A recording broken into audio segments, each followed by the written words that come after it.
দাজ্জালের নাম তো আপনারা শুনেছেন। ভয়ঙ্কর ডেঞ্জারাস একটা ক্যারেক্টার। পৃথিবীর শুরু থেকে শেষ পর্যন্ত এর চেয়ে বড় ফিতনা আসেনি, আসবেও না। দাজ্জালের ফিতনা। সে তার এক চোখ থাকবে, আরেক চোখ এরকম বন্ধ থাকবে, এখানে লেখা থাকবে কাফারা। কোনোভাবেই তাকে দমানো যাবে না, হত্যা করা যাবে না। আল্লাহ নবী ঈসা আলাইহিস সালাম তাকে হত্যা করবেন। তো যে ব্যক্তি সূরা কাহাফ তেলাওয়াত করবে, সূরা কাহাফের প্রথম 10 আয়াত বিশেষ করে মুখস্থ রাখবে, আল্লাহ তাআলা উসিমা মিন ফিতনাতিদ দাজ্জাল, দাজ্জালের ফিতনা থেকে তাকে বাঁচাবেন। দাজ্জাল আমাদেরকে যে সমস্ত জিনিস দিয়ে ফিতনায় ফেলবে, ওই ফিতনাগুলোর সলিউশন আল্লাহ তাআলা সূরা কাহাফের ভিতরে রেখে দিয়েছেন। দাজ্জাল 4টা জিনিস দিয়ে আমাদেরকে ফিতনায় ফেলবে। দ্যাটস ট্রায়াল অফ ফেথ, এক নাম্বার। ঈমানের পরীক্ষা সে আমাদেরকে ফেলবে, আমাদের বিশ্বাস নিয়ে ছিনিমিনি খেলবে সে। এটার সলিউশন আছে সূরা কাহাফ, আমি বলবো আস্তে আস্তে। 2 নম্বরে দাজ্জাল আমাদেরকে ফিতনায় ফেলবে, দ্য ট্রায়াল অফ ওয়েলথ, সম্পদ দিয়ে সে আমাদেরকে ফিতনায় ফেলবে। 3 number the trial of knowledge, জ্ঞান দিয়ে সে আমাদেরকে ফিতনায় ফেলবে। 4 number the trial of power, ক্ষমতা দিয়ে সে আমাদেরকে ফিতনায় ফেলবে। দাজ্জাল 4টা জিনিস দিয়ে আমাদেরকে পরীক্ষায় ফেলবে। কয়টা? 1 হচ্ছে ইমানি পরীক্ষা, 2 হচ্ছে সম্পদ দিয়ে পরীক্ষা, 3 হচ্ছে জ্ঞান দিয়ে পরীক্ষা, 4 হচ্ছে ক্ষমতা দিয়ে পরীক্ষা। সে ইমানের পরীক্ষায় আমাদেরকে ফেলবে। সে এসে বলবে আমি তোমার রব, এবং এটা প্রমাণ করার জন্য যা যা দরকার আল্লাহ তাআলা তাকে সব দিবেন, সে সব করতে পারবে। সে বলবে আমি তোমার রব। যদি বিশ্বাস না হয়, তোমার বাবাকে যদি জীবিত করে বিশ্বাস করবে? অনেকে বলবে হ্যাঁ আমার আব্বাকে জীবিত করে দেখান। তো তার বাবাকে ঠিকই সে জীবিত করে ফেলবে। আসলে শয়তান তার বাবার সূরত নিয়ে সামনে দাঁড়াবে, আরে তাই তো, এটাই তো আমার বাবা, এটাই তো আমার দাদা। মানুষ ফিতনায় পড়ে যাবে, ইমানের ফিতনায়। সে ভাববে আসলে এটাই বোধহয় আমার রব, এবং তাকে এত ক্ষমতা দেয়া হবে, তার ডান দিকে থাকবে জান্নাত, বাঁ দিকে জাহান্নাম। তার কাছে আল্লাহ এটা দিবে। যে তার কথা শুনবে তাকে সে জান্নাতে ঢুকাবে, কিন্তু জান্নাতে ঢুকে সে জাহান্নামের শাস্তি ভোগ করবে। এটা তার বাইরের মানুষ বুঝবে না, অ্যাপারেন্টলি এটা জান্নাত। আর যে তাকে মানবে না তাকে সে জাহান্নামে ফেলবে, কিন্তু জাহান্নামে ঢুকলেও সে জান্নাতের নাজ নেয়ামত ভোগ করবে। তাহলে এই যে ইমানের ফিতনায় সে ফেলে দিবে আমাদেরকে। তো ইমান কি করে বাঁচাবো, এটা সলিউশন আমি শোনাবো আপনাদের। 2 নম্বরে সে আমাদেরকে সম্পদ দিয়ে ফিতনায় ফেলবে। যার যা লাগবে সে তাই দিতে পারবে, যা লাগবে। সে যদি আকাশকে বলে আকাশ বৃষ্টি দাও, যাকে তারা মানবে ওই এলাকায় বৃষ্টি হবে, সুজলা সুফলা শস্য শ্যামলা হবে সে সমস্ত এলাকা, ফল মূলে ভর্তি হবে, বরকত আর বরকত। আর যে এলাকার লোকেরা, জনপদের লোকেরা তাকে মানবে না, সে বলবে ওখানে বৃষ্টি হবে না, হবেও না, ওখানে খরা, দুর্ভিক্ষ, মাটি ফেটে চলছে, মানুষ না খেয়ে মরবে, মহামারী, দুর্ভিক্ষ দেখা দেবে। তখন বিশ্ববাসী মনে করবে এটাই বোধহয় আমাদের রব। তার মানে সম্পদ দিয়ে ফিতনায় ফেলে দিবে। 3 নম্বর হচ্ছে নলেজ, তার জ্ঞানের কাছে গোটা বিশ্ব হার মানবে। পূর্বের পরের যত জ্ঞান আছে সব আল্লাহ তাকে দিবে। ইলমুল আউয়ালিন ওয়াল আখিরিন, এমন কোন প্রশ্ন নেই যেটা দিয়ে তাকে আটকানো যায়। যাই জিজ্ঞেস করবেন সব জানতা, সব বলে দেয়। ভবিষ্যৎবাণী বলে দিবে, বলবে আগামীকাল ওইখানে অমুক দেশে বোমা বিস্ফোরণ হবে, হবে ওইখানে, ওখানে দুর্ভিক্ষ হবে, হবে ভূমিকম্প হবে, হবে। সে যা বলবে তাই হবে। তার জ্ঞানের এই বহর দেখে মানুষ ফিতনায় পড়ে যাবে। 4 নম্বর হচ্ছে দ্য ট্রায়াল অফ পাওয়ার, ক্ষমতা। তার ক্ষমতার সামনে সবকিছু একেবারে ছিন্ন বিচ্ছিন্ন হয়ে যাবে, এত ক্ষমতা হবে তার। সে যেমনটি বলবে তেমনটি করতে হবে। বাতাসের চেয়ে দ্রুত বেগে সে এক দেশ থেকে আরেক দেশে চলে যাবে। তো তার এই সমস্ত অলৌকিক ক্ষমতা দেখে মানুষ ফিতনায় পড়ে যাবে। এবং এই ফিতনা, এই পরীক্ষার মুহূর্তগুলোতে মানুষ কিভাবে নিজেকে ধরে রাখবে, তার সলিউশন আল্লাহ তাআলা সূরা কাহাফে দিয়েছেন। এই 4টা ফিতনা থেকে বাঁচার জন্য আল্লাহ সূরা কাহাফে 4টা ঘটনা উল্লেখ করেছেন। সূরা কাহাফের মধ্যে একটা শব্দ আছে ওয়ালিয়াতালাত্তাফ। যারা কোরআন পড়েছেন দেখে থাকবেন, না দেখলে আজকে পাঠায় যে দেখবেন, একটা শব্দ আছে ওয়ালিয়াতালাত্তাফ। দেখবেন কোরআনের মধ্যে এই শব্দটা বোল্ড করা, মোটা কালি দিয়ে লেখা, bold. This is the middle of the holy Quran. এটা কোরআনের একেবারে মাঝখানে এই শব্দটা। এর আগে যত আয়াত তার পরে ঠিক তত আয়াত। সুবহানাল্লাহি বিহামদিহি। This is the middle of the holy Quran, এবং এটা সূরা কাহাফের মধ্যে আছে। ওয়ালিয়াতালাত্তাফ শব্দটা আপনারা দেখবেন। এবং এই সূরাটা নবুয়তির 5ম বৎসরে নাজিল হয়েছিল, আবিসিনিয়াতে, হিজরতের পূর্বে। তখন সাহাবীদের উপর, নমুসলিম সাহাবাদের উপর কঠিন অত্যাচার চলতেছিল, ভয়ঙ্কর ধরনের অত্যাচার।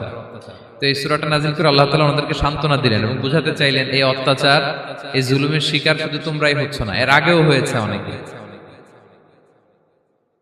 7 জন যুবক ছিল রোমান সাম্রাজ্যে, তারা তাদের ঈমান বাঁচানোর জন্য এরকম কষ্টের শিকার হয়েছিল, এবং তারা যে স্বপ্ন দেখেছিল সেই স্বপ্ন আল্লাহ তাআলা বাস্তবায়ন করেছেন। তো এই ঘটনাগুলো শুনিয়ে বেসিক্যালি মক্কার যে নও মুসলিম সাহাবারা, তাদেরকে আল্লাহ তাআলা সান্ত্বনা দিচ্ছিলেন যে ফ্রাস্ট্রেটেড হওয়ার কিছু নেই। ওয়ালা তাহিনু ওয়ালা তাহজানু ওয়া আনতুমুল আ'লাউনা ইন কুনতুম মুমিনিন।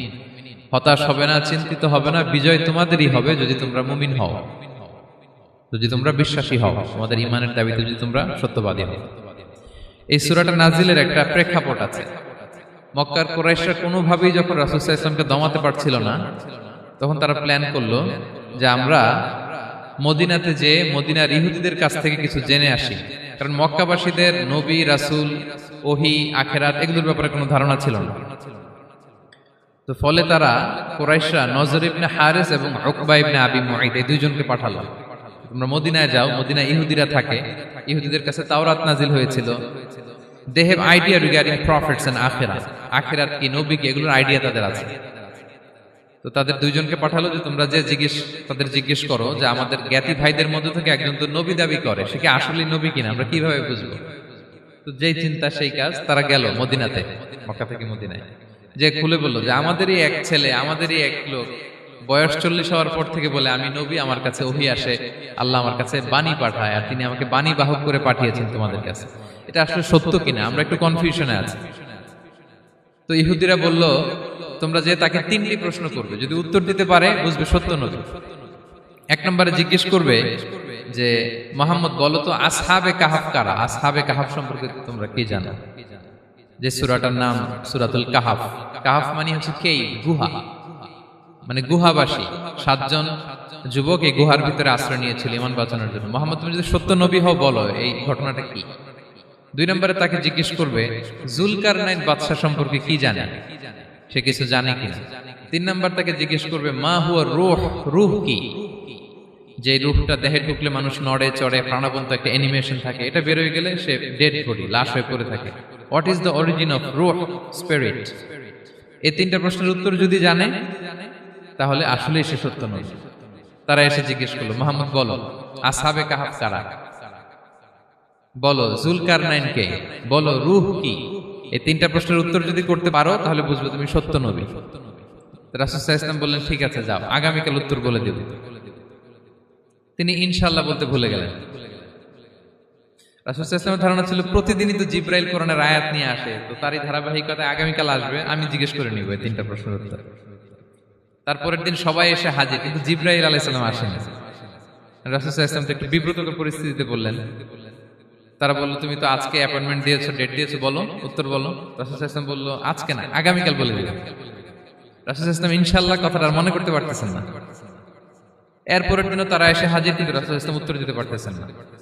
তারপরের দিন এভাবে পিছাচ্ছেন রাসূল সাল্লাল্লাহু আলাইহি ওয়াসাল্লাম, ডেট দিচ্ছেন না। এভাবে 1 দিন 2 দিন 3 দিন না, 15 দিন। কয় দিন?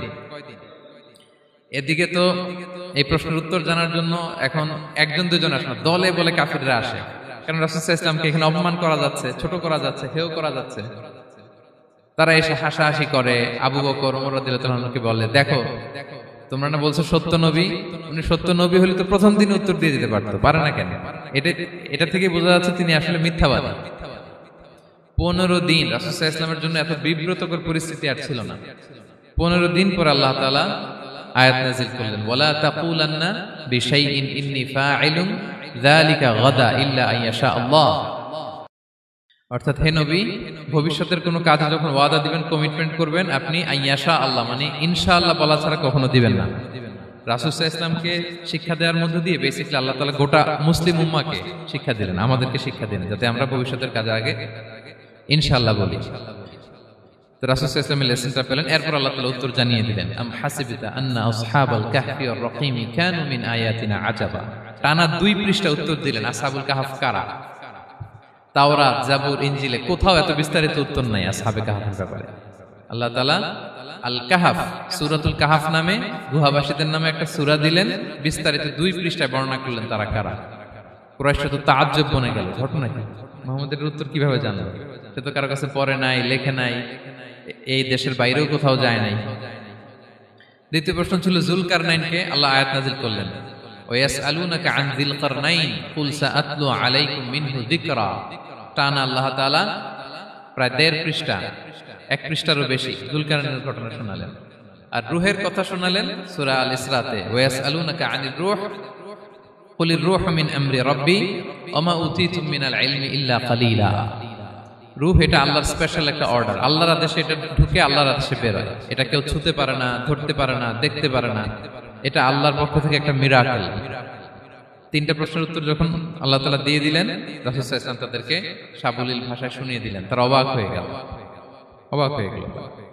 এইটা হচ্ছে সূরাতুল কাহাফ নাজিল হওয়ার প্রেক্ষাপট। এরকম একটা সিচুয়েশনে নবুয়তির ৫ম বছরে আল্লাহ তাআলা এই সূরাটা নাজিল করেছেন। এই সূরার কিছু ফজিলত আছে। রাসূল সাল্লাল্লাহু আলাইহি ওয়াসাল্লাম জুমার দিনে এই সূরাটা আমাদেরকে তেলাওয়াত করতে বলেছেন। আপনারা তেলাওয়াত করেন তো? সূরা কাহাফ যদি জেনে না থাকেন আজকে থেকে করবেন।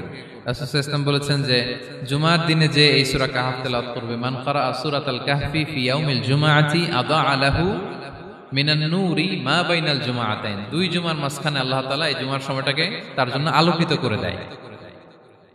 কি করে দেয়? আলোকিত করে দেয়। একটা নূর তার জন্য সেট করে, এই নূর তাকে হেদায়েতের পথে অবশিষ্ট রাখে। এটা হচ্ছে একটা। তাহলে জুমার দিন আমরা সূরা কাহাফ তেলাওয়াত করব মনে করি, এটা সুন্নাহ। জুমার দিনের সুন্নাহগুলোর মধ্যে থেকে একটা সুন্নাহ হচ্ছে সূরা কাহাফ তেলাওয়াত করা। আবার আরেকটা হাদিসে রাসূল সাল্লাল্লাহু আলাইহি ওয়াসাল্লাম বলেছেন, মান হাফিযা 10 আয়াতিন মিন আউয়ালি সূরাতিল কাহফি উসিমা মিন ফিতনাতিদ দাজ্জাল। যে ব্যক্তি সূরা কাহাফের প্রথম 10 আয়াত মুখস্থ করবে সে দাজ্জালের ফিতনা থেকে মুক্তি পাবে। দাজ্জালের নাম তো আপনারা শুনেছেন, ভয়ঙ্কর ডেঞ্জারাস একটা ক্যারেক্টার। পৃথিবীর শুরু থেকে শেষ পর্যন্ত এর চেয়ে বড় ফিতনা আসেনি, আসবেও না। দাজ্জালের ফিতনা, সে তার এক চোখ থাকবে, আরেক চোখ এরকম বন্ধ থাকবে, এখানে লেখা থাকবে কাফারা। কোনোভাবেই তাকে দমানো যাবে না, হত্যা করা যাবে না। আল্লাহ নবী ঈসা আলাইহিস সালাম তাকে হত্যা করবেন।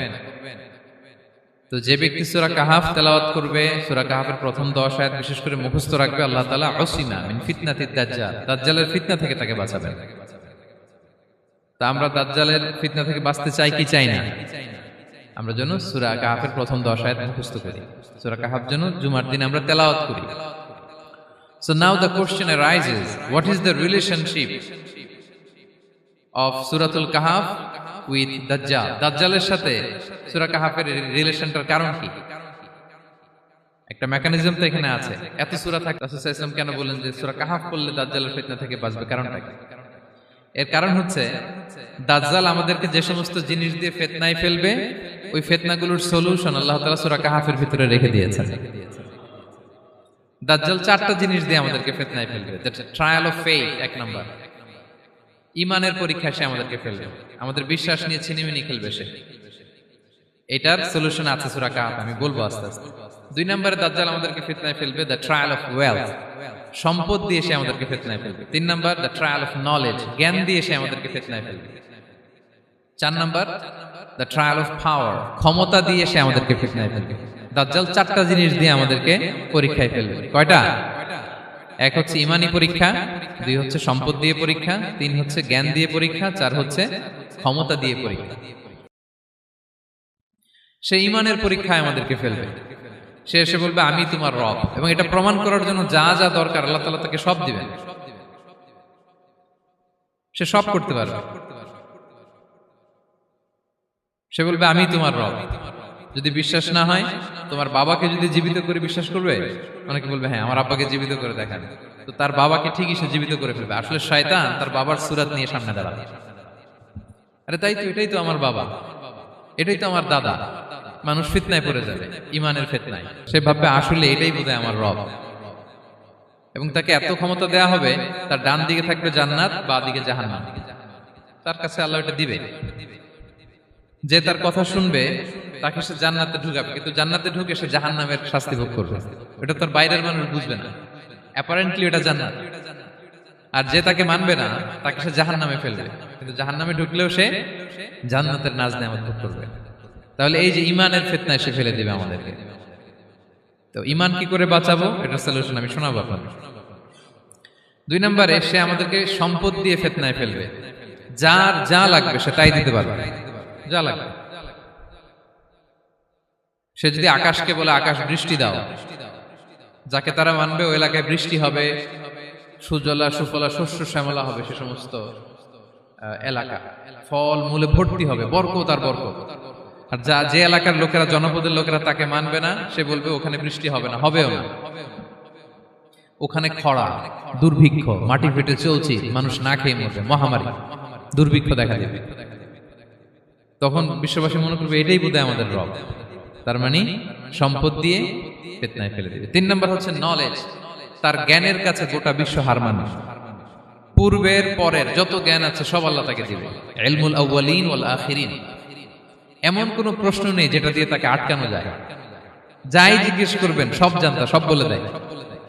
ভবিষ্যৎবাণী বলে দিবে, বলবে আগামীকাল ওইখানে অমুক দেশে বোমা বিস্ফোরণ হবে, হবে ওইখানে, ওখানে দুর্ভিক্ষ হবে, হবে, ভূমিকম্প হবে, হবে। সে যা বলবে তাই হবে। তার জ্ঞানের এই বহর দেখে মানুষ ফিতনায় পড়ে যাবে। 4 নম্বর হচ্ছে দ্য ট্রায়াল অফ পাওয়ার, ক্ষমতা। তার ক্ষমতার সামনে সবকিছু একেবারে ছিন্ন বিচ্ছিন্ন হয়ে যাবে, এত ক্ষমতা হবে তার। সে যেমনটি বলবে তেমনটি করতে হবে। বাতাসের চেয়ে দ্রুত বেগে সে এক দেশ থেকে আরেক দেশে চলে যাবে। তো তার এই সমস্ত অলৌকিক ক্ষমতা দেখে মানুষ ফিতনায় পড়ে যাবে।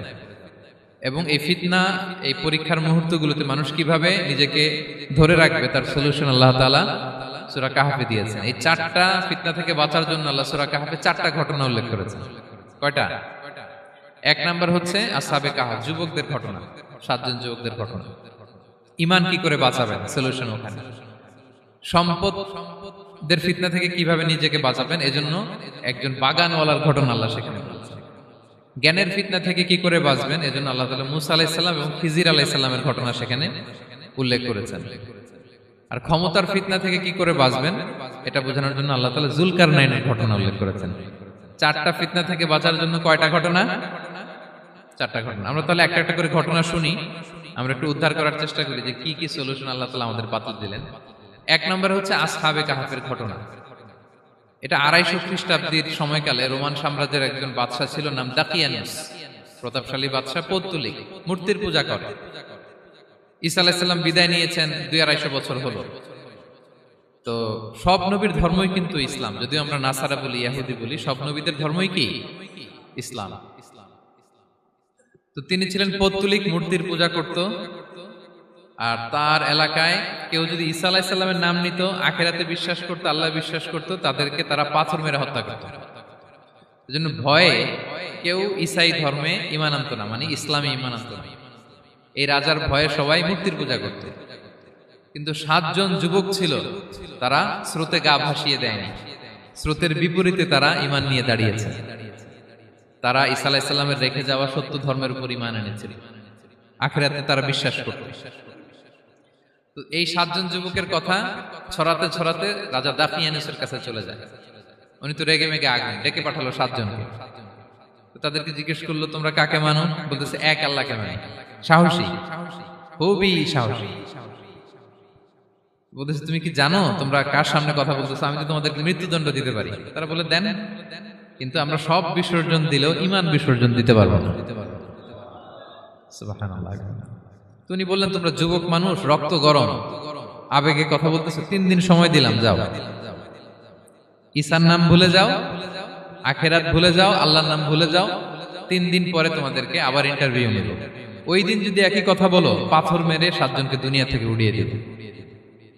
তারা চলে গেল। এবার 7 বন্ধু মিলে পরামর্শ করতে লাগলো, কি করতে পারি আমরা, এই গুণে ধরা সমাজকে আমরা কিভাবে বাঁচাবো, এই পৌত্তলিকতার ছোবল থেকে এই ইফসিস নগরীকে বাঁচাবো কি করে। নগরীটার নাম ছিল ইফসিস নগরী। বর্তমানে এটা তুরস্কের ইজমির শহরে অবস্থিত। এখনো জায়গাটা প্রত্নতাত্ত্বিকদের ওই ইয়েতে এটা সংরক্ষিত, এখনো টুরিস্টরা যায়। তো তারা বলল, আমরা ঈমান বিসর্জন দিব না, যদি আমরা ওদের কথা মেনে নেই আমরা তো মুশরিক হয়ে গেলাম। চলো আমরা এক কাজ করি, আমরা এলাকা ছেড়ে দিই। এই 7 যুবক আল্লাহর উপর ভরসা করে তারা বাড়ি ঘর, আত্মীয় স্বজন সব ছেড়ে দিয়ে, লোকালয় ছেড়ে দূরে একটা পাহাড়ের ভেতরে আশ্রয় নিল। পাহাড়ের ভেতরে একটা গুহা ছিল। এই গুহা কি আরবিতে বলে আল কাহাফ। কি বলে? এই সূরার নাম কি? সূরাতুল কাহাফ। তো তাদের সাথে সাথে একটা কুকুরও যাচ্ছিল। তারা বারবার তাড়িয়ে দেওয়ার চেষ্টা করতেছিল কুকুরটাকে, যাতে না যায়, কিন্তু কুকুর শুধু কান্না করে তাদের সাথে যাওয়ার জন্য, ঘেউ ঘেউ করতেছিল। এই কুকুরটাকেও সাথে নিল। ভালো মানুষদের সাথে থাকলে কি হয় দেখেন, এই কুকুরের কথা, যেহেতু 7 জন ইমানদারের সাথে একটা কুকুর ছিল, এই কুকুরের কথা আল্লাহ সূরাতুল কাহাফে উল্লেখ করে দিয়েছে। ওয়া কালবুহুম বাসিতুন যিরাআইহি বিল ওয়াসিল। তো তারা ভিতরে গেল, যে প্রচন্ড ক্লান্ত, তারা ঘুমিয়ে পড়ল। কি করলো? এই এক ঘুমে আল্লাহ 309 বছর কাটায় দিলেন। কয়শো 9 বছর? 9 বছর। ঘুম, সব ঘুম, প্রচন্ড ঘুম, ঘুম যেন আর কাটে না। 309 বছর পরে এরা জাগলো।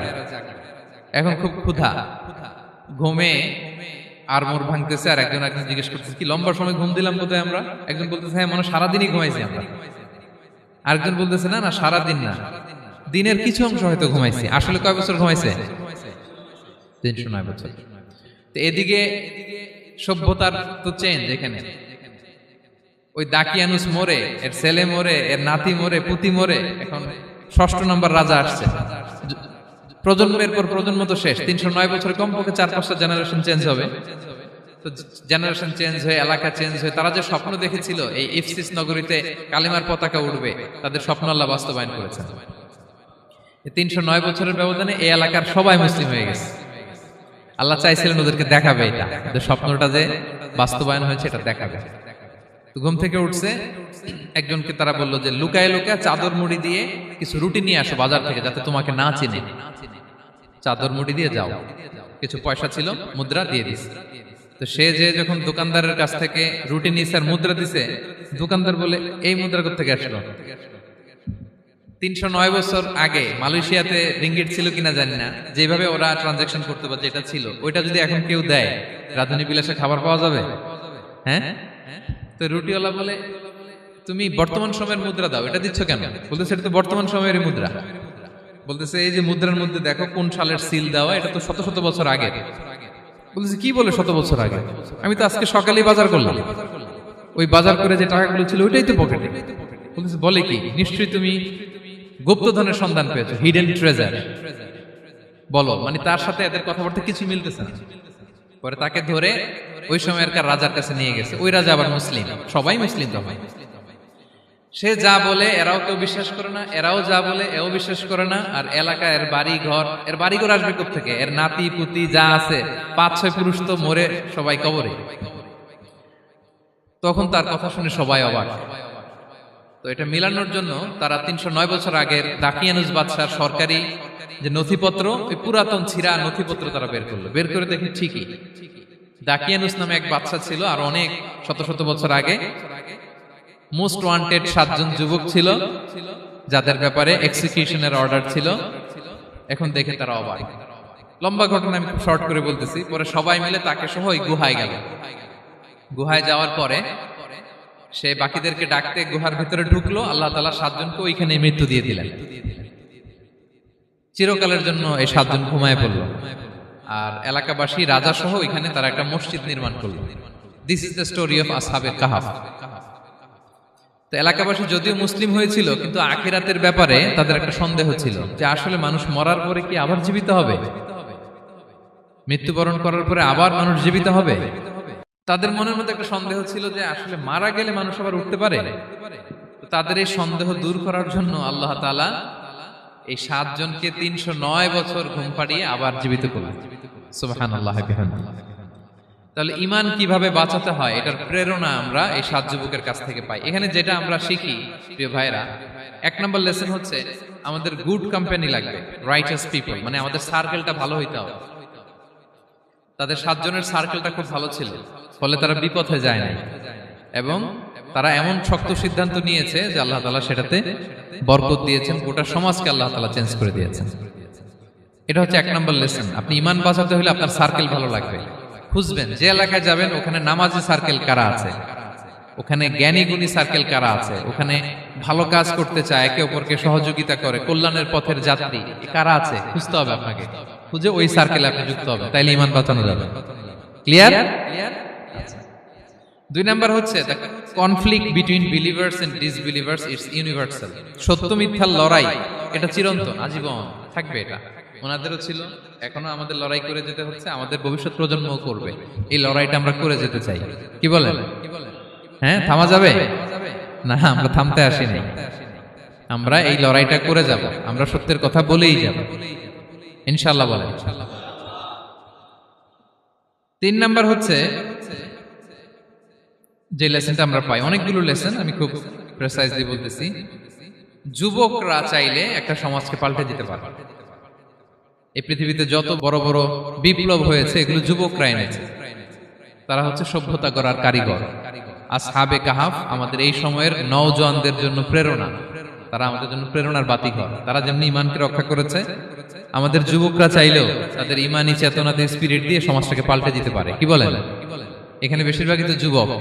হ্যাঁ, গুড সার্কেলে থাকবেন তো আপনারা? সত্যের পক্ষে সবাই থাকবেন তো? আল্লাহ তাআলা কবুল করুন। আচ্ছা, এবার দ্বিতীয় নাম্বার ছিল সম্পদের ফিতনা, কিভাবে বাঁচবেন। আসহাবে কাহাফের পরে সূরা কাহাফে আল্লাহ তাআলা একজন বাগানওয়ালার ঘটনা বলেছে। দুজন বন্ধু, একজন একটু গরিব, সে বিশ্বাসী, আরেকজন ধনী, সে অবিশ্বাসী। তাকে আল্লাহ তাআলা বিশাল বড় খেজুরের বাগান আর আঙ্গুরের বাগান দিয়েছেন, বিশাল বড়, অনেক বড় বিজনেস ম্যাগনেট। তো এই সম্পদের অহংকার সে করত। সে প্রায় তার গরিব বন্ধুকে বলতো যে তোর চেয়ে আমার সম্পদও বেশি, সন্তানও বেশি, জনবল বেশি, লোকবল বেশি, অর্থবল বেশি, সব বেশি। অহংকারে তার পা মাটিতে পড়তো না। আর সে আখিরাতে অবিশ্বাস করত এবং সে বলতো যে এই সম্পদ আমারে বাঁচাবে, চিরকাল আমাকে স্মরণীয় করে রাখবে, এই সম্পদ কোনোদিন যাবে না। অনেক বড় বড় ধনীরা আছে, তারা এরকম মনে করে যে আমি এত বড় সিআইপি, হ্যাঁ, আমি এত বড় বিজনেস ম্যাগনেট, এই দিন বোধহয় আর চেঞ্জ হতে পারে না, আমার আজীবনই বোধহয় এত পাওয়ার থাকবে, এত সম্পদ থাকবে। এটা ভুল ধারণা। এটা কি ভুল ধারণা? এই যে তুরস্কে দুর্ভিক্ষ হইল না, আপনারা দেখছেন না যে অনেক সম্পদের মালিক বাড়ি ঘর ভেঙে রাস্তার ফকির। এখন ওই যে রিফিউজিদের জন্য যে খাবার আসছে ওখানে লাইনে দাঁড়াইছে, কারণ এখন লাইনে না দাঁড়ালে খাবারও তো মিলবে না। 1000 কোটি টাকার মালিক ছিল, ভেঙে চুরে সব শেষ। এখন রিলিফের নেওয়ার জন্য দুস্থদের কাতারে ওখানে দাঁড়াইছে, কারণ দাঁড়াইলেই কিছু খাবার পাওয়া যাবে, খিচুড়ি পাওয়া যাবে, তা না হলে তো খাবারটাও মিলবে না। এই যে বঙ্গবাজারে আগুন লাগলো আমাদের বাংলাদেশে, 20টা-25টা দোকান ছিল অনেকের যাদের অন্যান্য বিজনেস আছে তারা হয়তো সার্ভাইভ করতে পারতেছে, কিন্তু এমন অনেক ব্যবসায়ী ছিল সব শেষ, জ্বলে পুড়ে, তার টাকা পয়সা পুঁজি স্বপ্ন সব শেষ। তো ধনীকে গরিব বানাতে আল্লাহর 1 সেকেন্ডও লাগে না। ওই বিশাল প্রাসাদ থেকে টেনে ভাঙ্গা থালা হাতে দিয়ে রাস্তায় নামাইতে আল্লাহর কয় সেকেন্ড লাগে বলেন তো? 1 সেকেন্ডও লাগে না। সো এই লেসনটা কিন্তু আমাদের নিতে হবে। এবং ওই ব্যক্তির নসিবে তাই ঘটেছিল। সে যখন অহংকার করতেছিল, আল্লাহ তাআলা আকাশ থেকে হুসবান একটা আগুন পাঠালো। ওই আগুন এসে তার আঙ্গুরের বাগান, তার খেজুরের বাগান, বিশাল মাইলকে মাইল এই বাগান জ্বালিয়ে পুরো মুহূর্তের মধ্যে সারখার করে, এবং মুহূর্তের মধ্যে সে পথের ভিখারি, ফকির। এই ঘটনাটা এনে আল্লাহ তাআলা সম্পদশালীদেরকে রিমাইন্ডার দিলেন যে এই সম্পদের ফিতনায় তোমরা পড়ে যেও না। আমরা সম্পদশালী হলে বাস্তবতা অনেক সময় ভুলে যাই। সূরাতুল হুমাজাতে আল্লাহ তাআলা বলেন ইয়াহসাবু আন্না মালাহু আখলাদা। সম্পদশালীরা মনে করে এই সম্পদ আমাকে চিরকাল বাঁচিয়ে রাখবে, চিরকাল বোধহয় এই সম্পদ আমার হাতে থাকবে। না, এটা হাতের ময়লা, আজ আছে কাল নাই, যে কোনো সময় চলে যেতে পারে। এটা হচ্ছে ম্যাটেরিয়ালিস্টিক আউটলুক, বস্তুবাদী চিন্তা থেকে এই আমাদের ধনী ভাইদের এই সমস্যাটা হয়। ভোগবাদী চিন্তার প্রভাব আর কি। সম্পদ যখন হাতে থাকে ধরাকে সরাজ্ঞান করে, মনে করে যে সবই আমার কন্ট্রোলে। না, আপনারে ওই গরিবের কাতারে আনতে, ওই রিলিফের সম্পদ নেয়ার জন্য ওই লাইনে দাঁড় করাইতে আল্লাহর 1 সেকেন্ডও লাগে না। এটা খেয়াল রাখতে হবে। আমরা যখন প্রাইভেট কারে চড়ি, মাঝে মাঝে অনেকে এসে হাত পাতে, এদেরকে ছোট করা যাবে না। গল্পটা আল্লাহ ভিন্ন করতে আল্লাহর 1 সেকেন্ডও লাগে না। ওইদিকে আমি দাঁড়ায় হাত পাততাম আর উনি প্রাইভেট কারে বসে থাকতো। আল্লাহ চাইলে এরকম করতে পারতেন না? পারতেন। তো এখান থেকে আমাদের জন্য শিক্ষা হচ্ছে সম্পদ এটা ক্ষণস্থায়ী, আজ আছে কাল নাই। এটা ক্ষণস্থায়ী, এটাকে এভারলাস্টিং মনে করা যাবে না। এভারলাস্টিং হচ্ছে আখিরাত। ওয়ালাল আখিরাতু খায়রুল লাকা মিনাল উলা। আখিরাত তোমার জন্য দুনিয়ার চেয়ে শ্রেষ্ঠ। এবং আল্লাহ তাআলা দৃষ্টান্ত একটা দিয়েছেন যে দুনিয়ার জীবনটা হচ্ছে কামা, ওই পানির মতো, যেটা আনজালনাহু মিনাস সামা, আকাশ থেকে নাজিল করেছি। ওই পানি ক্ষেতের মধ্যে পড়ে ফসল, ফুল ফসল হয়েছে। এরপরে যখন ফসল কাটা হয়, ওই ক্ষেত খামার এগুলো তৃণলতা হয়ে যায়, ভুসির মতো হয়ে যায়। তখন বাতাসের ঝাপটায় একবার এদিকে যায়, একবার ওদিকে যায়। অনেক লম্বা উপমা, আমি সংক্ষেপে বললাম। তো শেষ আউটপুটটা হচ্ছে এটা, সম্পদ এটা মুহূর্তেই চলে যেতে পারে। সম্পদ উপার্জন জায়েজ আছে, মুসলিমরা সম্পদ উপার্জন করতে পারবে, কোনো অসুবিধা নাই। আপনি যদি ধনী হন এটা ভালো, ফলে আপনি জাকাত দিতে পারবেন, অসহায় দুস্থদের সহায়তা করতে পারবেন, কন্ট্রিবিউট করতে পারবেন। আপনি সম্পদ হাতের মুঠোয় নেবেন, কন্ট্রোল করবেন, কিন্তু এই দিকে স্থান দিবেন না, দ্যাটস ইট, তাহলেই হবে। আমরা সম্পদ কি করতে পারবো? উপার্জন করতে পারবো, কিন্তু হৃদয়ে স্থান দিতে পারবো না। হৃদয়ে স্থান থাকবে আখিরাতের। এই মাইন্ডসেট যদি আপনি গড়ে তোলেন, তাহলে সম্পদের ফিতনা আপনি কখনো পড়বেন না। এই পয়েন্টটা কি ক্লিয়ার সবার? ক্লিয়ার। 3 নাম্বার ফিতনা ছিল কিসের ফিতনা দেখি কে বলতে পারে? প্রথমটা হচ্ছে বিশ্বাস বা ঈমানের ফিতনা, 2 নাম্বার হচ্ছে সম্পদের ফিতনা, 3 নাম্বার জ্ঞানের ফিতনা। জ্ঞানেরও কিন্তু ইলমেরও একটা গরম আছে, যার ইলম আছে তার মধ্যে এই সমস্যাটা কাজ করে। সেটার জন্য আল্লাহ তাআলা মুসা আলাইহিস সালাম, খিজির আলাইহিস সালামের ঘটনা বলেন। আমি খুব সংক্ষেপে বলবো, সময় কম। মুসা আলাইহিস সালাম হচ্ছে বনি ইসরাইলের নবী, আর খিজির আলাইহিস সালাম কেউ বলেছেন নবী, কেউ বলেছেন আল্লাহর ওলি। আসলে আরবিতে ওনার নাম খদির, আমরা বাংলায় বলি খিজির। খদির মানে সবুজ। উনি যে কোনো জায়গায় বসলে ওখানে মরা গাছ, লতা পাতা এগুলো সবুজ হয়ে যেত। অনুর্বর এলাকার উপর দিয়ে হেঁটে গেলে ওটা উর্বর হয়ে যেত। তো মুসা আলাইহিস সালাম একবার ওয়াজ করতেছেন এইভাবে বনি ইসরাইলের সামনে, খুতবা দিচ্ছেন। হঠাৎ এক লোক দাঁড়ায় বলে, ইয়া নবী আল্লাহ, মান আ'লামু ফিল আরদ, বর্তমান পৃথিবীতে সবচেয়ে জ্ঞানী কে? মুসা আলাইহিস সালাম বলেন, ফাকালা আনা, আমি। কি বললেন? উনি আসলে ভুল কিছু বলেন নাই, কারণ প্রত্যেক জামানার নবীকেই আল্লাহ তাআলা সবচেয়ে বেশি জ্ঞান দিয়ে পাঠান, কারণ তার কাছে ওহীর জ্ঞান আসে, অদৃশ্যের খবর আসে, ইলমুল গায়ব আসে। কিন্তু এই উত্তরটা আল্লাহ তাআলার পছন্দ হয়নি। আল্লাহ তাআলা চাচ্ছিলেন মুসা যদি বলতো আল্লাহ তাআলাই জানে কে জ্ঞানী বা আল্লাহই সবচেয়ে জ্ঞানী, এরকম হলে ভালো হতো। কিন্তু মুসা আলাইহিস সালাম কি বলছে? আমি। এখন প্রশ্ন করলো সবচেয়ে বড় জ্ঞানী কে? উনি কি বললেন? আমি। এই যে আমি এটাতে ঝামেলা আছে। আমি বড়, আমি জানি, আমি সব, দিস ইজ প্রবলেমেটিক। আল্লাহ এটা পছন্দ করলেন না। আল্লাহ তাআলা মুসা আলাইহিস সালামকে বললেন, মুসা তুমি যে বলছো তুমি জ্ঞানী, না তুমি জ্ঞানী না, তোমার চেয়ে বড় জ্ঞানী আছে। মুসা আলাইহিস সালাম বলে, তাই নাকি? আমার চেয়ে বড় জ্ঞানী কে? তো আল্লাহ তাআলা বললেন, ইযহাব ইলা মাজমাইল বাহরাইন, 2 সাগর বা 2 নদীর মিলনস্থলে যাও, ওখানে আমার এক বান্দা আছে তোমার চেয়েও জ্ঞানী। মুসা আলাইহিস সালাম বললেন, তাই নাকি? তো আল্লাহ, আমি কিভাবে চিনব? উনি কোথায় থাকে কিভাবে বুঝবো? আল্লাহ বললেন, একটা বড় মাছ নাও, এটাকে ফ্রাই করো, এটাকে ফ্রাই করে একটা ঝুড়ির ভেতরে নাও, যেখানে এই মাছটা সাগরে ঢুকে যাবে ওখানে আমার বান্দাকে পাবে। তো উনি ওনার সহযোগী ইউশা ইবনে নুনকে নিয়ে হাঁটতে লাগলেন। হাঁটতে হাঁটতে এক জায়গায় ক্লান্ত হয়ে পাথরের পাশে বিশ্রাম নিলেন। ওই পাথর থেকে আবার এক ধরনের পানি বের হয়, এই পানিটারে বলে আবে হায়াতের পানি, মাউল হায়াত, জীবন নদীর পানি। এই পানি কোনো মৃত প্রাণী বা বস্তুর গায়ে লাগলে ওটা জীবিত হয়ে যায়। তো ওনারা পাথরে হেলান দিয়ে বিশ্রাম নিচ্ছিলেন। ওই পানি ওই ফ্রাই করা মাছের গায়ে লাগার সাথে সাথে মাছ জীবিত হয়ে ঝুড়ি থেকে বের হয়ে সাগরে ঢুকে গেছে। ওনারা আর খেয়াল করেন না। এরপর আবার হাঁটতে লাগলেন। হাঁটতে হাঁটতে যখন ক্লান্ত শ্রান্ত, তখন বলে, এই ইউশা, আমাদের ওই মাছ, ফ্রাই মাছটা দাও, এখন খাই। ঝুড়ি খুলে দেখে মাছ নাই। মাছ গেল কোথায়? তখন ইউশা বলল, হয়তো আমরা যে পাথরের ওখানে বিশ্রাম নিয়েছিলাম ওখানে আমরা মিসিং, ওখানে হারাই ফেলছি। চলো চলো, আরে ওইদিকে তো যাইতে হবে আমাদের। উনি গেলেন, যে দেখে মাছ যে জীবিত হয়ে বালুর এদিকে নাড়াচাড়া করতে করতে সাগরে ঢুকে গেছে, ওখানে দাগ আছে। মুসা আলাইহিস সালাম ঢুকলেন সুরঙ্গ, ঢুকে দেখে চাদর গায়ে দিয়ে এক লোক শুয়ে আছে। সালাম দিলেন, আসসালামু আলাইকুম। ওই লোক চাদর আর সরায় না, ভিতর থেকে বলতেছে, ওয়ালাইকুম আসসালাম। তো চাদরের ভিতর থেকে উনি বলে, মান আন, তুমি কে? মুসা আলাইহিস সালাম বললেন, আনা মুসা, আমি মুসা।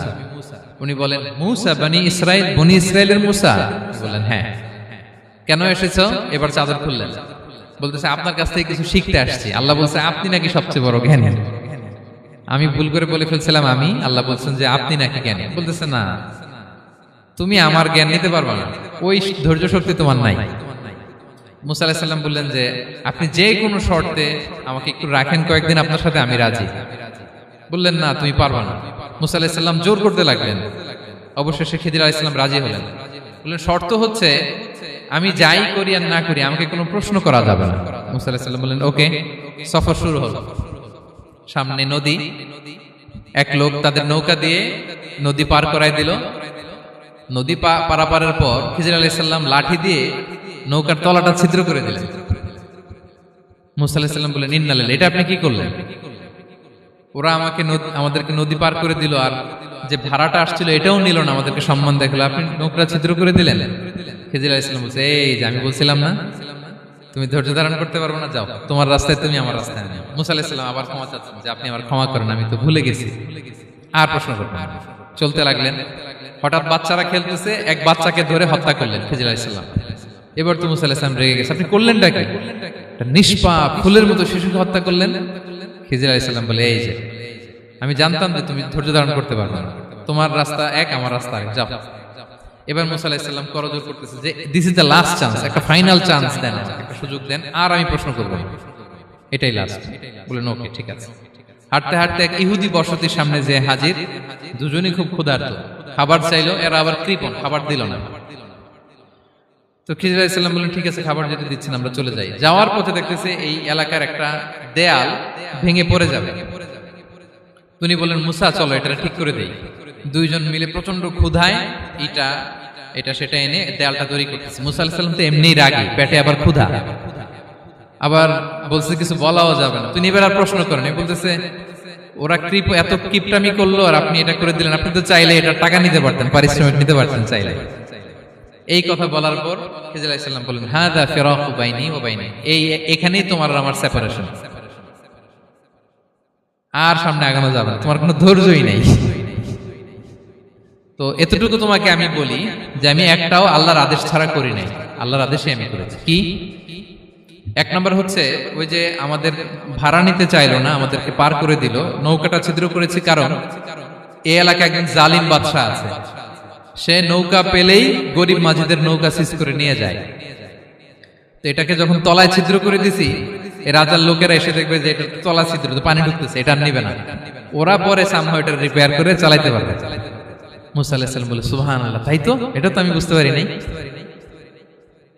আর ওই ছোট শিশুটাকে হত্যা করছি, ও অনেক বড় জালিম হবে এলাকা, তার ফিতনায় এলাকাবাসী তটস্থ থাকবে, সে তার মা বাবাকেও জাহান্নামে নেবে। এজন্য আল্লাহ তাআলা আদেশ দিয়েছেন আমাকে, আল্লাহর আদেশে আমি তাকে হত্যা করেছি। মুসা আলাইহিস সালাম বললেন তাই তো, এটা তো অনেক ভালো কাজ করছেন। তাইলে তো বলতেছে তাহলে ওইটা বলেন, খাবারও দিল না, এত কৃপণ, এদের দেয়াল কেন ঠিক করতে গেলেন আপনি? তখন তিনি বললেন যে আসলে এটা একটা ইয়াতিমদের ঘর ছিল, দুইটা ইয়াতিম শিশু, তাদের বাবা মা খুব ভালো ছিল, আর এই দেয়ালের নিচে আছে গুপ্তধন, এই দেয়ালটা পড়ে যাবে, এই গুপ্তধন তারা ছোট মানুষ নিতে পারবে না, এলাকাবাসী তাদেরকে বঞ্চিত করে নিয়ে যাবে। আমি দেয়াল গড়ে দিলাম যাতে করে তারা যখন প্রাপ্তবয়স্ক হয় নিজেদের সম্পদ নিজেরা বুঝে নিতে পারে। সুবহানাল্লাহ বিহামদি। মুসা আলাইহিস সালাম বলে তাই তো, এগুলো তো আমি বুঝতে পারি নাই। তো এই ছিল খুব সংক্ষিপ্ত পরিসরে মুসা আলাইহিস সালাম খিজির আলাইহিস সালামের ঘটনা। তো রাসূল সাল্লাল্লাহু আলাইহি ওয়াসাল্লাম বুখারীতে একটা চমৎকার কথা বলেছেন, তিনি বলেছিলেন ওয়াদিদনা আন্না মুসা সাবার হাত্তা ইউকাসসা আলাইনা মিন আমরিহিমা। রাসূল সাল্লাল্লাহু আলাইহি ওয়াসাল্লাম বলেছিলেন ইস, আমার ভাই মুসা যদি আরেকটু ধৈর্য ধরতো তাহলে আরো কিছু অজানা তথ্য আমরা জানতে পারতাম। এখান থেকে, এই ঘটনা থেকে আমরা কি শিখলাম? প্রথম যেটা আমরা শিখলাম, জ্ঞান নিয়ে বড়াই করতে নেই, ঠিক কিনা? জানার কোনো শেষ নেই, জাননেওয়ালার উপরও জাননেওয়ালা আছে, জ্ঞানীর উপরও জ্ঞানী আছে। আপনি কিছু জেনেই মনে করবেন না আমি সব জানি, আপনার চাইতেও বেশি জ্ঞানী অনেকে আছে। অনেক সময় বক্তার চাইতেও শ্রোতারা অনেক জ্ঞানী। হয়তো এখানে এমন অনেক জ্ঞানী লোক আছে যার ধারে কাছেও আমরা কেউ নেই, হতে পারে। সো আমি সব জানি, এটা ভুল, এটা শয়তান বলে। এটা কে বলে? শয়তান বলে। আবু নাওয়াস একটা কবিতা লিখেছেন, ওয়াকুল লিমান ইয়াদঈ ফিল ইলমি ফালসাফাতান হাবাসতা শাইআন ওয়া গাবাত আনকা আশিয়াউ।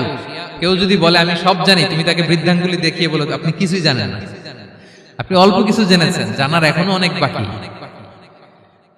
তাহলে মুসা আলাইহিস সালামের এই ঘটনা জিজ্ঞেস করা হলো কে জ্ঞানী, উনি বললেন আমি জ্ঞানী। এরকম কি আমরা কখনো বলবো না? সবচাইতে বড় জ্ঞানী কে?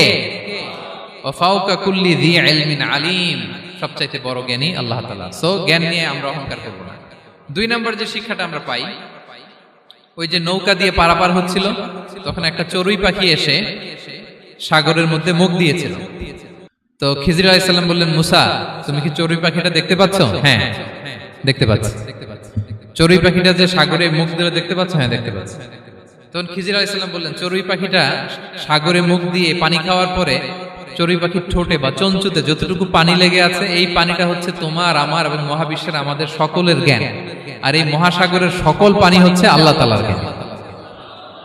আল্লাহ তাআলা বলেছেন ওমা উতিতুম মিনাল ইলমি ইল্লা কালিলা, আমি তোমাদেরকে একেবারে অল্প জ্ঞান দিয়েছি, একেবারে অল্প।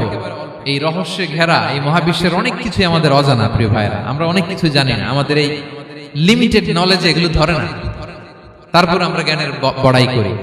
আপনারা উপমাটা বুঝতে পারছেন? একটা নৌকা থেকে চড়ুই পাখি ঠোঁট দিয়ে পানি খাচ্ছে, পানি খাওয়ার পরে স্বভাবতই চড়ুই পাখির ঠোঁটে একটু পানি তো লাগবে। খিজির বললেন যে এই পানিটা হচ্ছে তোমার আমার পৃথিবীর সবার জ্ঞান, আর এই সাগরের বাকি পানিগুলো কার জ্ঞান? এবার বুঝতে পারছেন আল্লাহ তাআলার জ্ঞানের পরিধি। আমরা জ্ঞান নিয়ে যেন কখনো কি না করি, বড়াই না করি। জ্ঞান দুই ধরনের, একটা বাহ্যিক জ্ঞান, একটা অন্তর্নিহিত জ্ঞান। External knowledge, internal knowledge. আমরা যখন কোরআন হাদিস পড়ি আমাদের বাহ্যিক জ্ঞান অর্জন হয়। কোরআন হাদিস পড়লেই আপনি জ্ঞানী হয়ে যান। এটা কোরআন হাদিস পড়তে হয়, এটা ডাইজেস্ট করতে হয়, এটার উপর আমল করতে হয়। এই জ্ঞান অর্জন শেষে এরপরে আল্লাহর প্রিয় বান্দাদেরকে আল্লাহ অন্তরে ইলমের নূর দেন, ইলহাম দেন। That is the knowledge, that is the pure knowledge. আপনি হাফেজে কোরআন হয়ে ভাবেন না আপনি সব জানেন, আপনি বুখারী মুখস্থ করে ভাবেন না সব জানেন। এই সব জ্ঞান অর্জন করার পরে ইলমের নূর হাসিল হয়, সেটা আল্লাহ সবারে দেয় না। সো এই অন্তর্নিহিত জ্ঞান, দূরদৃষ্টি, farsightedness, that is the pure knowledge. এটার জন্য বছরের পর বছর, যুগের পর যুগ সাধনা করতে হয়। সেটার জন্য এই জ্ঞান অর্জনের জন্য তিনটা জিনিস করতে হয় ইলমের নূর অর্জনের জন্য। কয়টা? এক হচ্ছে বিনয়, দুই হচ্ছে সফর, তিন হচ্ছে সবর। আবার বলি, এক হচ্ছে বিনয়, দুই হচ্ছে সফর, তিন হচ্ছে সবর। আল্লাহ তাআলা আল্লাহর নবীকে তাওরাত দেওয়ার পরেও আরো ট্রেনিং সেশন করাইছেন খিজির আলাইহিস সালামের কাছে। যাও, ওনার কাছে গেলে তুমি ছোট হবা, নত হবা। জ্ঞান যদি আমি নিতে চাই আমাকে ছোট হইতে হবে। ধরেন একটা গ্লাস থেকে একটা খালি গ্লাসে পানি ঢালবো, তো যেটাতে নেওয়া হবে এটা উপরে থাকলে হবে? যেই গ্লাসটার মধ্যে পানি আছে এটা উপরে থাকবে, ওইটা ব্ল্যাঙ্ক গ্লাসের মধ্যে পড়বে। আপনি নলেজ, ইলম নিতে চাইলে আপনাকে নিচে থাকতে হবে, উনি উপরে থাকবে। আপনার শায়েখ আপনাকে দিবে, আপনার উস্তাদ আপনাকে দিবে, আপনার মুর্শিদ আপনাকে দিবে। বুঝতে পেরেছেন? তাহলে আমাদেরকে হাম্বলনেস লাগবে। শিখতে হইলে হাম্বল হইতে হয়, বিনয়ী হইতে হয়। আচ্ছা, দুই নাম্বার সফর করতে হয়। এটাও আল্লাহ মুসা আলাইহিস সালামকে দিয়ে করাইছেন, যাও পিছে পিছে উস্তাদের পিছে পিছে ঘুরো। তো এজন্য সফর করতে হয়। এখন ঘরে বসে অনেক কিছু জানা গেল, উস্তাদের সান্নিধ্য লাগে, সফর করতে হয়। আমাদের ক্লাসিক আলেমরা হাদিস কালেকশনের জন্য শহরকে শহর সফর করতেন। এখনো আমাদের আলেমরা দেওবন্দে যায়, মিশরে যায়, মদিনায় যায়। এখানকার মালয়েশিয়ান স্টুডেন্টরা দেশে বিদেশে যে নলেজ অর্জন করে। সফর আপনাকে লাগবে। তাহলে বিনয়, সফর, তিন নম্বরে কি? সবর। ধৈর্যশীল হইতে হবে। দেখেন মুসা আলাইহিস সালাম বারবার প্রশ্ন করে ফেলতেছেন, বারবার ওয়াদা ভঙ্গ করতেছেন। এরকম করলে হবে না, ধৈর্য লাগবে। ধৈর্যের বলে বলিয়ান হলে তখনই আপনার মধ্যে ইলম আসবে। তাহলে জ্ঞানের ফিতনায় পড়ার আর আমাদের কোনো সম্ভাবনা আছে? আমরা বিনয়ী হব, আমরা জ্ঞান আল্লাহর দিকে ফিরাই দেব। আমরা বলবো উনি সবচেয়ে ভালো জানেন। পারা যাবে তো ইনশাআল্লাহ? আচ্ছা, আমি একেবারে শেষ পর্যায়ে চলে আসছি, 2 মিনিটের মধ্যে শেষ করে দিচ্ছি। 3 নাম্বার ছিল কিসের ফিতনা?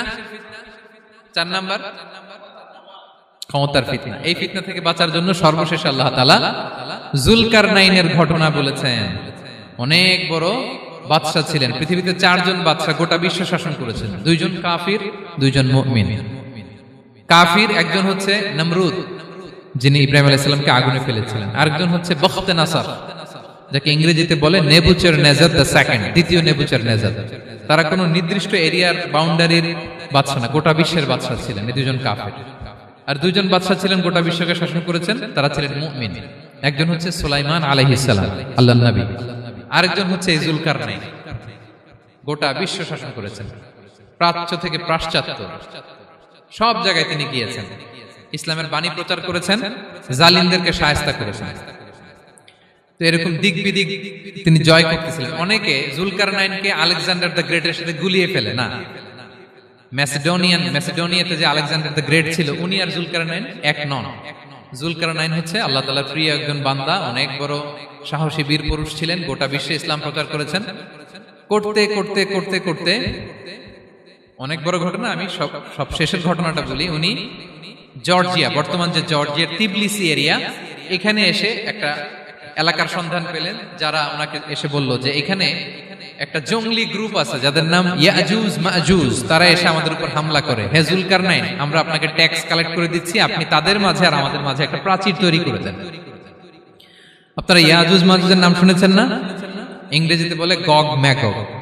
নূহ আলাইহিস সালামের 4 সন্তান ছিল, হাম, সাম, ইয়াফাস, কানাআন। এই ইয়াফাসের বংশধর হচ্ছে ইয়াজুজ মাজুজ, জঙ্গলি, হাজার হাজার শুধু বংশ বিস্তার করে। তারা এসে লোকালয়ে মানুষের উপর আক্রমণ করে, তাদের গবাদি পশু এগুলো ছিনিয়ে নেয়, ফলমূল খেয়ে ফেলে। তো জুলকারনাইন বাদশার কাছে যখন বিচার দেওয়া হলো, উনি বললেন ঠিক আছে, তোমাদের ট্যাক্স দেয়া লাগবে না, তোমরা শারীরিক পরিশ্রম করে আমাকে সাহায্য করো। তো উনি বর্তমানে হচ্ছে এক পাশে কৃষ্ণ সাগর ব্ল্যাক সি, আরেকদিকে কাস্পিয়ান হ্রদ বা কাস্পিয়ান সাগর, এর মাঝখানে 1200 কিলোমিটার লম্বা মাউন্টেন রেঞ্জ, পাহাড়ি এরিয়া, আপনারা গুগলে দেখবেন। এইখানে দুই পাহাড়ের মাঝখানে ফাঁকা জায়গায় তিনি বড় বড় লোহার পাত প্রথিত করলেন, গেড়ে দিলেন। এরপরে তামা, সীসা গালিয়ে বিশাল একটা ওয়াল তৈরি করলেন। এটা জুলকারনাইন উনার বানানো ওয়াল বা ড্যাম, প্রাচীর। এখন আর ইয়াজুজ মাজুজ আসতে পারে না, ওরা আর আসতে পারে না। ওরা প্রতিদিন এটা ভাঙার চেষ্টা করে, কিন্তু ভাঙতে ভাঙতে আরেকটু ভাঙলেই ভেঙে যাবে। ওরা বলে আগামীকাল ভেঙে ফেলবে, ইনশাল্লাহ বলতে ভুলে যায়। এজন্য এরপরের দিন এসে দেখে আবার এটা আগের মতো হয়ে আছে। কিয়ামতের আগ দিয়ে ওদের মধ্যে এই ইনশাআল্লাহর প্রেরণা আসবে। তাদের একজন বলে উঠবে আগামীকাল ইনশাআল্লাহ আমরা এটা ভেঙে খান খান করে দেব, ঠিকই ভেঙে ফেলবে। তখন তারা ভেঙে চুরে কুটি কুটি ইয়াজুজ মাজুজের দল এসে হামলে পড়বে। সামনে পড়বে তাবারিয়া সাগর, এক দল এসে তাবারিয়া সাগর এমন ভাবে খাবে, এই দল যাওয়ার পরে আরেক দল এসে এখানে যে সাগরে যে পানি ছিল এটা কল্পনাই করতে পারবে না। তারা পৃথিবীতে ফিতনা ফাসাদ করবে। ঈসা আলাইহিস সালাম তখন আসবেন, দোয়া করবে আল্লাহ তাআলার কাছে মুমিনরা, একটা মহামারী দিবে আল্লাহ তাআলা ইয়াজুজ মাজুজের মধ্যে, ওরা মরে যাবে সব। এরপর বিশাল এক পাখি এসে তাদেরকে আল্লাহর মর্জি মাফিক এমন এক জায়গায় ফেলে আসবে, কেউ জানবে না। তো তারা যে পচে গলে মাটির সাথে মিশেছিল, এই গলিত লাশ থেকে মাটি খুব উর্বর হয়ে যাবে। এরপর আল্লাহ তাআলা পৃথিবীর মধ্যে বারাকা দিবেন, কিছু রোপণ করলে তাড়াতাড়ি ফুলে ফেপে বড় বড় ফলমূল হচ্ছে। তো এটা কিয়ামতের আলামতের অন্য কোনো আলোচনায় হয়তো আমরা বলবো। তো জুলকারনাইন তিনি বিশাল এখানে প্রাচীর তৈরি করে দিয়েছিলেন, এবং প্রাচীর তৈরি করে দিয়ে তাদেরকে বলেছিলেন যে যতদিন আল্লাহ তাআলা চাইবেন এটা থাকবে, এবং যেদিন আল্লাহ তাআলার আদেশ আসবে এটা ভেঙে খান খান হয়ে যাবে। তার মানে দেখেন, এত পাওয়ারফুল, এত শক্তিশালী, এত ক্ষমতাধর হওয়ার পরেও তিনি তার ক্ষমতাকে কার দিকে ফিরিয়ে দিয়েছেন? যে আল্লাহ যতদিন চাইবে এই প্রাচীর টিকে থাকবে, যেদিনই আল্লাহ তাআলার আদেশ আসবে এই প্রাচীর ভেঙে খান খান হয়ে যাবে। সো আমরা ক্ষমতার দেখা পেলে, চেয়ার একটা পেলে আমরা যেন জালিম হয়ে না উঠি, এটা হচ্ছে এখান থেকে শিক্ষা। আমরা যেন জুলুম না করি। উনি সম্পদের মালিক ছিলেন, ক্ষমতার মালিক ছিলেন, কিন্তু উনি যে আল্লাহর বান্দা এটা ভুলে যান নাই। আমরা যখন ক্ষমতাশীল হই, আমরা যখন প্রধানমন্ত্রী হই, আমরা যখন প্রেসিডেন্ট হই, আমরা যখন পাওয়ারফুল হই, আমাদের সবচেয়ে বড় পরিচয় যে আমরা আব্দুল্লাহ, আল্লাহর গোলাম, এটা আমরা ভুলে যাই। আমাদের আসল পরিচয় কি? আমরা আল্লাহর গোলাম। আমরা যে আল্লাহর গোলাম, এই চিন্তাটা, এই সেন্সটা যদি আমাদের মাথায় থাকে, তাহলে ক্ষমতা আমাদেরকে দাম্ভিক বানাতে পারে না, আর ওই ক্ষমতা আমাদেরকে ফিতনায়ও ফেলবে না।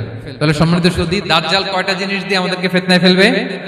চারটা। দ্য ট্রায়াল অফ ফেইথ, ইমানের পরীক্ষা; দ্য ট্রায়াল অফ ওয়েলথ, সম্পদ দিয়ে পরীক্ষা; দ্য ট্রায়াল অফ নলেজ, জ্ঞানের পরীক্ষা; দ্য ট্রায়াল অফ পাওয়ার, ক্ষমতার পরীক্ষা।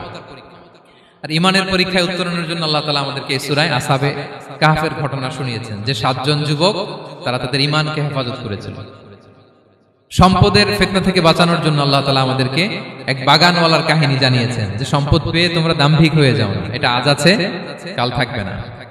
জ্ঞানের পরীক্ষা থেকে আমাদের মুক্তির জন্য আল্লাহ তাআলা অনেক বড় করে আল্লাহ নবী মুসা আলাইহিস সালাম এবং খিজির আলাইহিস সালামের ঘটনা শুনিয়েছেন, আমাদের বুঝিয়েছেন যে আমাদেরকে বিনয়ী হতে হবে, জ্ঞানের জন্য সফর করতে হবে এবং সবর করতে হবে।